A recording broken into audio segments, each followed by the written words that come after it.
નમસ્તે, મારું નામ હેલી. હું ધોરણ 7માં અભ્યાસ કરું છું.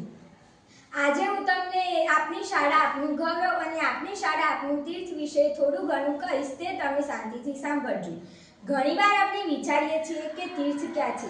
આપણે દૂર દૂરના મંદિરો કે નદીઓ પર જઈએ છીએ, એ તો તીર્થ જ છે. મારા મતે જો ગામનું સૌથી નજીકનું પવિત્ર અને સૌથી જીવંત તીર્થ કોઈ હોય તો તે આપણી શાળા છે. શાળા એ માત્ર ઈંટો અને પથ્થરની બનેલી ઇમારત નથી, પણ તે હજારો વિદ્યાર્થીઓના સપનાઓનું ઘર હોય છે, જ્યાં જવાથી મન પવિત્ર થાય અને કંઈક નવું ગાથું મળે. આપણી આ શાળામાં કોઈ પથ્થરની મૂર્તિ નથી, પણ અહીં જીવતી જાગતી મૂર્તિઓ ઘડાય છે. આ શાળાની દિવાલો એ આપણી પેઢીઓને સાચવી છે અને આવનારી પેઢીઓને તૈયાર કરી રહી છે. જે ગામની શાળા સમૃદ્ધ અને સક્રિય હોય તે ગામનું ભવિષ્ય હંમેશા ઉજ્જવળ હોય છે. આ એ જગ્યા છે જ્યાં આપણા ગામના સંતાનોના અજ્ઞાનનો અંધકાર દૂર થાય છે. અહીં શિસ્ત, સંસ્કાર અને સહકારના પાઠ ભણાવવામાં આવે છે. શિક્ષકોના માર્ગદર્શનમાં અહીં જે જ્ઞાનની ગંગા વહે છે તે તો આપણને સાચા અર્થમાં માણસ બનાવે છે.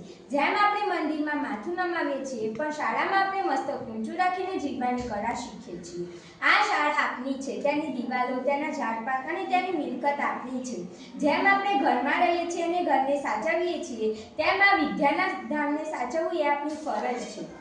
અંતમાં હું એટલું જ કહીશ કે જેવી રીતે આપણે પગરખા બહાર ઉતારીને મંદિરમાં જઈએ છીએ, તેવી જ રીતે અહંકાર અને ઈર્ષા બહાર છોડીને જ્યારે આપણે આ વિદ્યાના ધામમાં આવીશું, ત્યારે જ આપણામાં સાચું જ્ઞાન ઉતરશે.